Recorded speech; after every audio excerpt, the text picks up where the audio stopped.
Hello, Fearless Gamers, Matt here for Fearless Games, and welcome to another video blog.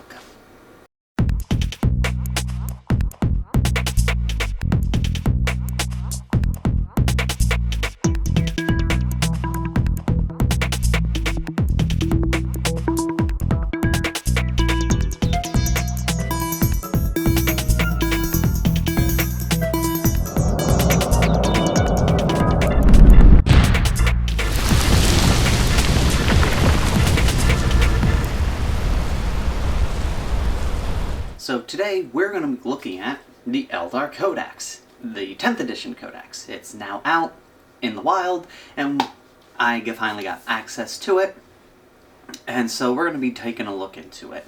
Now, as the title suggests, we're going to be mostly looking at the new lore that they've introduced, changes they've made, and such like that. I'm not going to really deep dive into the data sheets and the detachments and the stratagems because I'm not a real tournament player. I'm not really one of these guys that does a lot of competitive play. I'm more of a laid-back, play-for-fun, fluffy build list kind of guy. So you don't want to hear my thoughts really on any kind of opinion on the units, because you would not get good information on that. But we are going to deep dive into all the Eldar lore that is in this book. So, first and foremost, what do we get in here? We're going to get the traditional stuff that we've gotten from a lot of the Eldar codexes in the past, about how the Eldar used to control the universe, or the galaxy, sorry, and they were the peak of civilization, but then they fell into debaucherous tendencies, getting more and more obsessed with exploration of different modes of entertainment, and they eventually created the chaos god of pleasure and excess, Slanesh, and now they are a shell of their former self, riding around the galaxy in massive ships called craft worlds, trying to maintain their civilization's longevity in a world where they are a dying race. So all in all, we get, like I said, it's all the same, a lot of it's the same information when it comes to that regard. There are a few little nice new tidbits, like for example, we get a clear breakdown of the Eldar Pantheon, which is something we never really got before. We get like tidbits of stories of them, but never an actual like breakdown of the deities. Like for example, Azurian, or however you pronounce his name, Val, and Caleb and Chicane, I never knew they were all related. They're brothers. And supposedly, Caleb and Chicane had children or something like, children with Morgan Hag, because they mention at one point where to get Caleb and Chicane to cut off her hands so she can gain the foresight knowledge within her blood, she sent her daughters to torture their father, Caleb and Chicane. So I don't know if maybe I'm looking too much into it, but that seems to me like they've had children with each other. They give a setup with they kind of make more of a clearer picture with Isha and Lilith the Maiden, or Lilith, however you pronounce her name, the Maiden, and the Hunter God.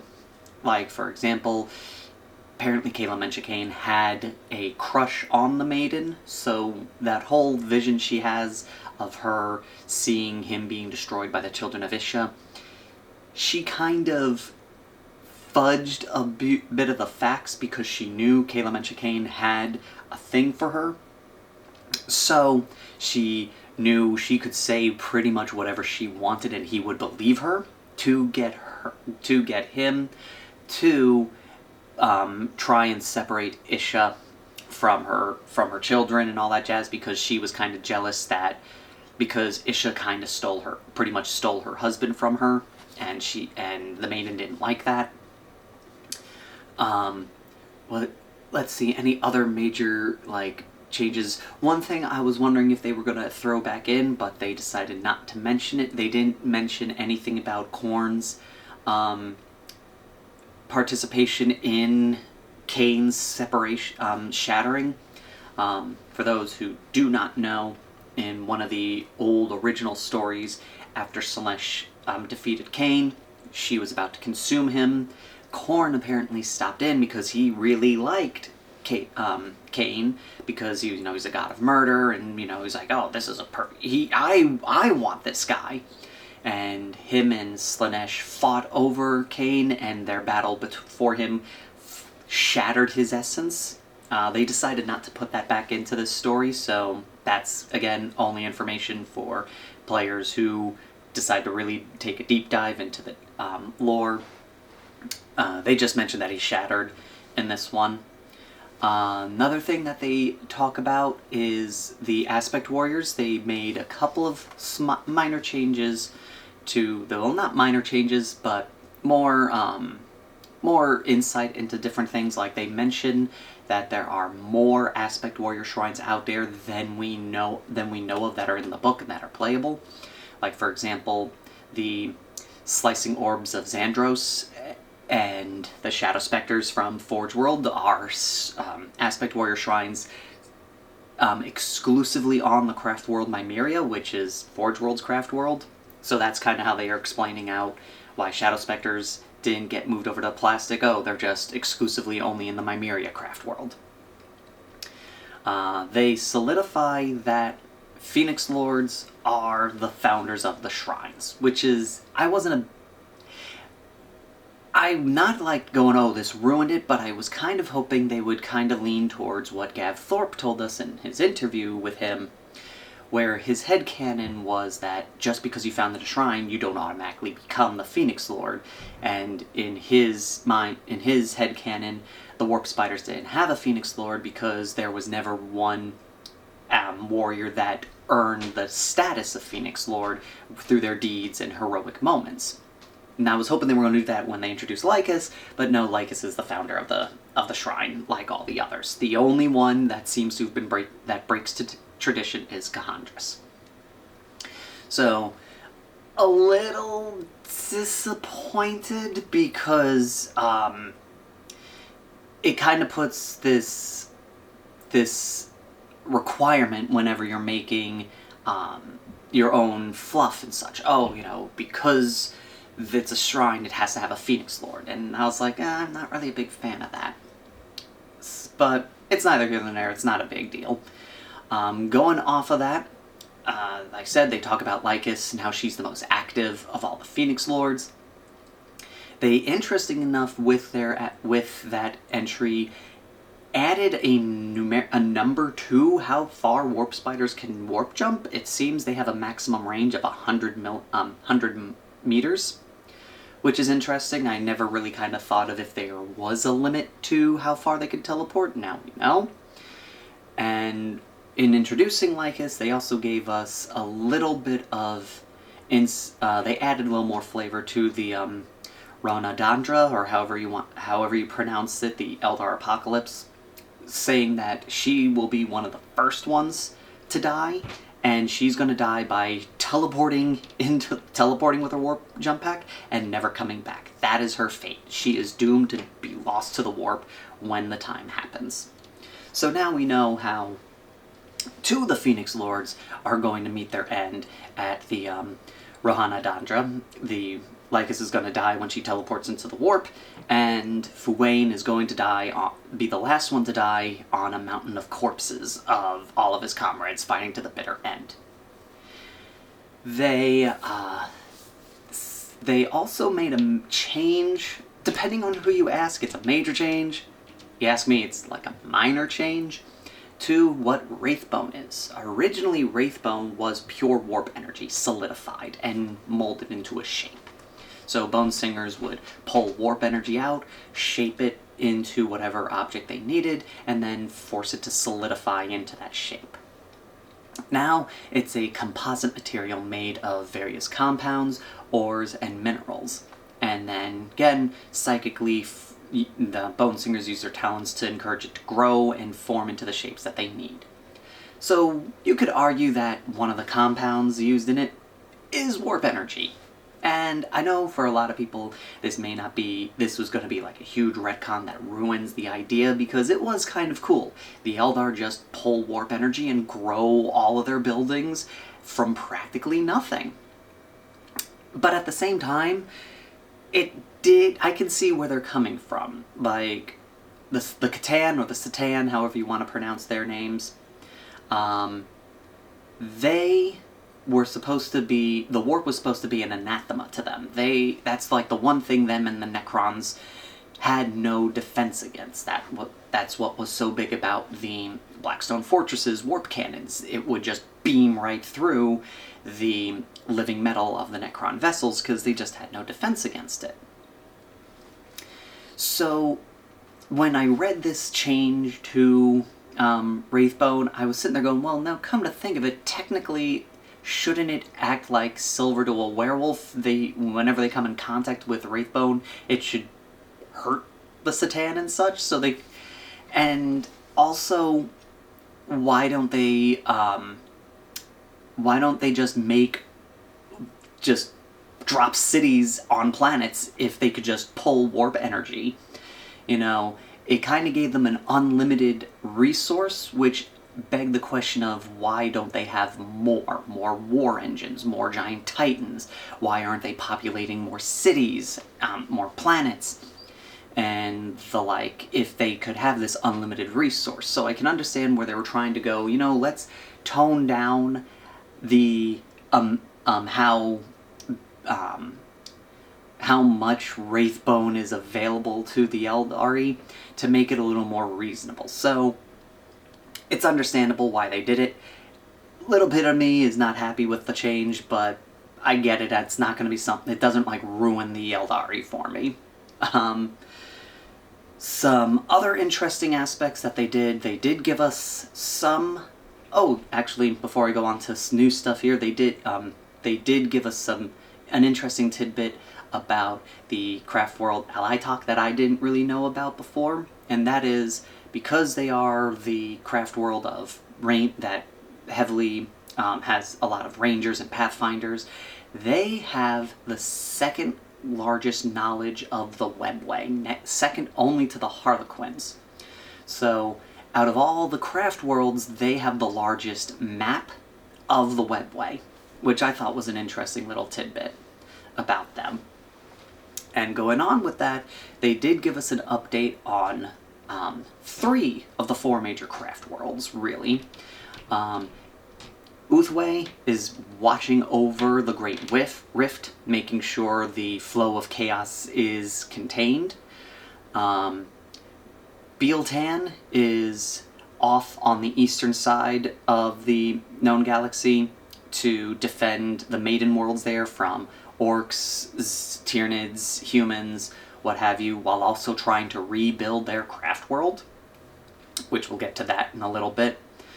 Eandon is on the western side, and they have, while they too been trying to kind of be a defending armed force like Bealtan is, they have foreseen a new Tyranid threat coming at them that can be just as disastrous as Hive Fleet Kraken, so they have been preparing to try and either slow them down or disorient them and divert them away, because that's what's happening to Eandon, is that they've got another threat of a Tyranid swarm attacking them. Alaitok is in the Pariah Nexus trying to deal with the Necron threat out there. And Samhain, they didn't really tell us what they're doing. They give us the traditional story of what Samhain does and all that other jazz, but they didn't really tell us anything about what they're doing currently, so I don't really know what's going on with them. Oh, and before I move on, another interesting thing that I thought was kind of cool and different was how the shuriken weapons work. So, try and put a picture right here, so you can see they have the cartridge or the magazine for a shuriken weapon is, you know, right there. That thing looks like a ammo magazine there. I always was under the impression that it was filled with discs, and, you know, just like a bolt gun, it would just shoot out discs and slowly empty.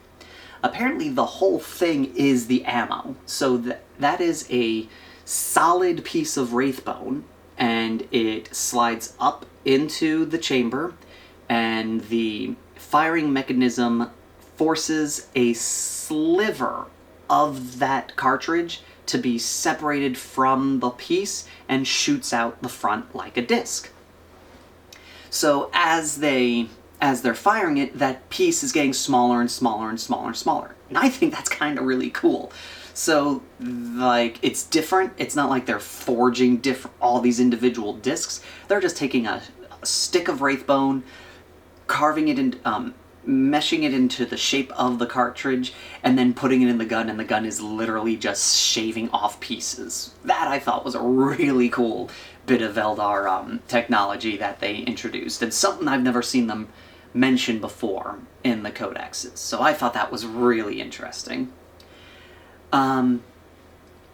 So now, some of the new stuff that they brought into the play here also is the Ynnari have kind of lost their momentum. Back in 9th edition, they heavily implied that they were the new thing. Everyone wanted to join the Ynnari because they were going to save the day, and they were going to destroy Slaanesh, and they would no longer have to be fear this.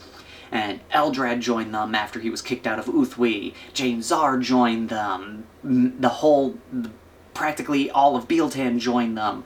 And everyone was just swarming to them. Now it seems like they have lost their momentum in that front. A lot of people are starting to think they're more of a death cult than anything, because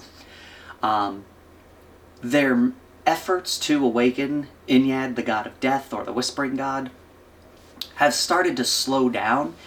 Some think Yvraine has just lost any direction as to how to achieve her goals, and some are starting to see what they're doing as a little more fatalistic. They're doing a lot more risky missions and seem to be kinda hoping more of them die in the process. Basically going, obviously the god of death needs more dead Eldar to get powered up, so let's kill more Eldar so we can speed this along. And Eldrad's going, that's not exactly what I wanted to do, I'm gonna go back to Uthway. Jain Zar's like, that's really not what I want to do, I'm going back and doing what I used to do. And Bealtan has decided to go back to their shattered fleet and try and not only go back to their original mission of defending the Maiden Worlds, but to also try and put their craft world back together. A endeavor that the Bone Singers are pretty sure is not gonna happen, but they're gonna do the best they can to piece back as much of it as they can back together, but they've come to the conclusion that this craft world is lost and will never be the same again. In terms of the Harlequins, they kind of gave us just an overview of the Harlequins, no real major changes on that front. And same deal with the Corsairs, it's basically the same info that we've always had. But this leads into two interesting entries in this codex that I'm very curious about, and one omission. The omission is the Shining Spear's Phoenix Lord. When they were doing the Warhammer community articles about the Phoenix Lords and everything coming out with the Codex, they actually mention the Phoenix Lord of the Shining Spears, they mention Aureliath of the Shadow Spectres, and they mention Gahandris. And they outright say they're lost. We don't know where they are. They're lost and they're no longer active. And this kind of does play true to some of the stories we've had. In the Doom of Nymeria book, it was said that he was lost on this Imperial planet and they were desperately trying to go and get the armor, which is said they did, so who knows what is going on with that. The Shining Spear Exarch, I keep wanting to say Exarch, the Shining Spear Phoenix Lord, if I recall correctly, in the Farseer novel, says that he is in self-exile. What happened was there was a major battle that was going to happen. He was asked to join in it, and he, being this like thrill-seeking, wants to only do missions where chances of death is 95% or higher, looked at what they were asking for and said, that sounds boring, I'm not doing it. And then later decided that was the wrong choice and went to participate in the battle help turn the tide and win the battle. But then he saw how much death and destruction there was and realized a lot of this could have been avoided if he had shown up at the beginning of the battle. And he felt that he no longer, needed to be punished for this, and self-exiled himself to the far reaches of space until he felt he had earned the right to come back. And again, he's mentioned in the Warhammer community articles, but he's not mentioned in the Codex at all. Like, they kind of ignore his existence in the book, as they have been doing in pretty much every iteration of the Codex. They never talk about the Phoenix Lord of the Shining Spears. But I was thinking, oh, since they mentioned him in the article, maybe there's a tidbit about him in the Codex. And there isn't. And I guess that's because he doesn't have a model or a data entry, so I get that. But Kahandris and Prince Uriel are in there, and they don't have data sheets. They do have models. I'm not sure if they're still available on the website, but they did have models, and there's entries in them in the Codex. Like, one of the things, though, is nothing kind of implies that they're gone or anything. Kahandris' entry mentions nothing about him going missing. There's nothing about him have gone off on a mission and hasn't come back yet, or nothing. There's no implication that he's not active in the universe. I was left with the impression that he is still alive and out there. Same with Prince Uriel. He's just with his Corsair Raiders riding around the universe doing whatever he decides he wants to do. So my theory is one of two on this one. I'm thinking, as the rumors are, they just forgot Kahandris didn't have a model, so they put a blurb in there, with no explanation, because they were thinking he was going to be in the Codex. And when they realized he didn't get a new model, they decided to pull his entry, and they were like, they just didn't bother changing that page of the Striking Scorpions section. They just decided to leave it in there.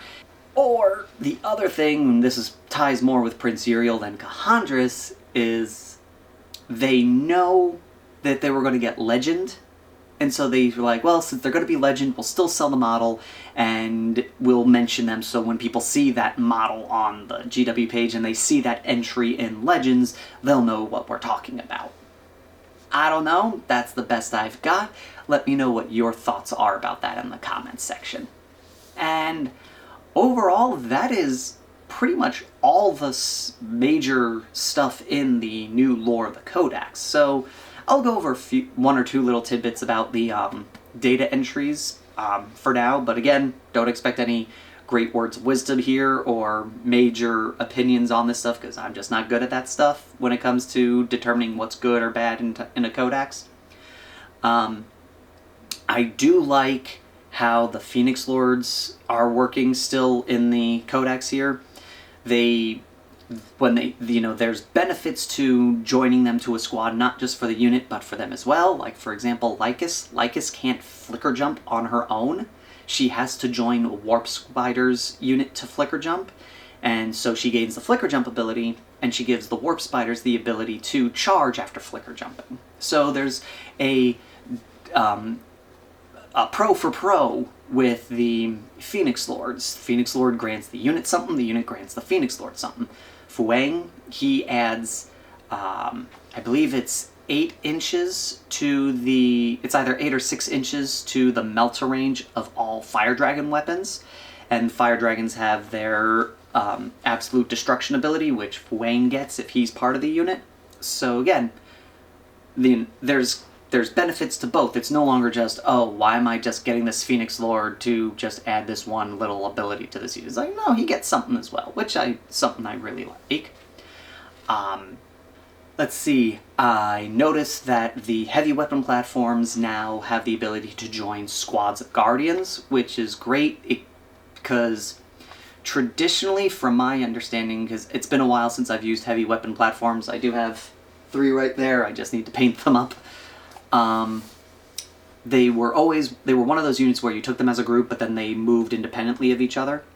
So allowing them to join up with Guardian squads gives them extra HP, to a degree, because you just put them in the unit and just pluck off the little guys until you only have the firing platform left. Only downside is their toughness goes down to 3. So there is that, there's that trade-off there. They get weaker because they are now part of a unit that's majority toughness 3, and that applies to them as well. I do like that the Wraith Knight is now broken up into 2 profiles, 1 melee, 1 range. It helps kind of point them out a little better, because before, when they were 1 unit, the price of the Wraith Knight was pretty high, and it was a little hard to justify the pointage for what you get if you decide to make them a melee-based unit, so having them as 2 separate entries I think is a really good idea. Battle Focus, I actually kind of like that concept a little more than the Fate Dice, because the Fate Dice were primarily just, it was too random for me. For a massive army mechanic, it never worked for me. I would never get decent. I would usually either end up with mediocre rolls or only end up with like 1 fate die because I just was only rolling 1s. So I'm not upset that fate dice are gone. In fact, I kind of prefer Battle Focus because it's a guarantee. I spend a token, I get this effect. There is no more, you only rolled a 2, so you can only get a, nothing like that. If you really like Fate Dice, they are still around. You just run the Seer Council detachment, and then you get both. One thing, though, that I saw, and I just want to double check this before I say it, because if it's true, this is a little weird. And let's see, just taking a look. Yeah, so Wraith Lords and Wraith Guard don't get the Battle Focus ability, but the Wraith Knight does, and the Phantom Titan and the Reverend Titan have Battle Focus. I don't know why the Wraith Guard and Wraith Lords don't. And looking at it, I don't think the Spirit Seer does anything that effectively gives it back to them. Unless that is what the Spirit Seer's role is now. Let's see, just pull up the Spirit Seer real quick here in this book. Yeah, he can't even join the unit. They stand on the side of it. The Spirit Seer just gets, like lone operative. Yeah, the Spirit Seer, basically the Spirit Seer kind of combines what the Spirit Seer did in old editions and the Bone Singer, because it's allowed to bring Wraithguard back. Whereas in Bone Singers, they can heal all Wraith units. This looks like they can only do it to the Wraith. Oh, they could do it to any Wraith construct. So they can. So as long as it has the Wraith construct keyword, which Wraith Lords and Wraith Guard all have, they can. So they essentially combine the Bone Singer with the Spirit Seer. So anyone that has a Bone Singer model, you can either use the Legends data sheet for them, or you could just swap them over and make them Spirit Seers. But it's a little weird. The 3 large Titanic constructs can use Battle Focus, but the Wraith Guard and the Wraith Lord can't. I don't know. I'm betting that's going to be FAQ'd, either taking it away from the Wraith Lord and the Titans, or they're going to give it to the Wraith Guard and Wraith Lord, take it away from the Wraith Knight, sorry. That is just weird. I don't know what they were thinking with that. Linked Fire. I could see why they were doing it. It was a pretty powerful ability, but I'm a little sad with the changes on that one. It's still a very useful tool, just not as useful as it used to be. But to a degree, you can see some benefit to it, because originally it was these guys give up shooting and then one tank fires, getting a boost from all the other 2. This one is where you pick one tank, a tank can use that one to fire, but it drops its profile down. So you get more shots, but they're not as powerful, so it's a trade-off. It's one of those things where I like the original rule, but I probably will have no problem with the new rule. I don't see anything really horrible with it. And that is pretty much all I can really say about the units. Those are like most of the thoughts on top of my head when it comes to the data sheets. Again, like I said, I'm not really a tournament player. I don't really follow the meta, so I'm not going to waste time on this video with data that is not going to be very useful to anybody. But let me know what you guys think in the comments below. What's your favorite new changes to the rules, the lore? What's your least favorite changes in the rules, the lore, and all that jazz? Leave a comment. We would love to hear from you guys and get your opinions on this. So, thank you all for watching, and if you haven't already, hit that subscribe button, click that little bell icon so you get informed when these videos get dropped, and click that little like button so these videos get circulated around. We would really appreciate that. Thank you all for listening and watching, and until next time, fearless gamers, take care!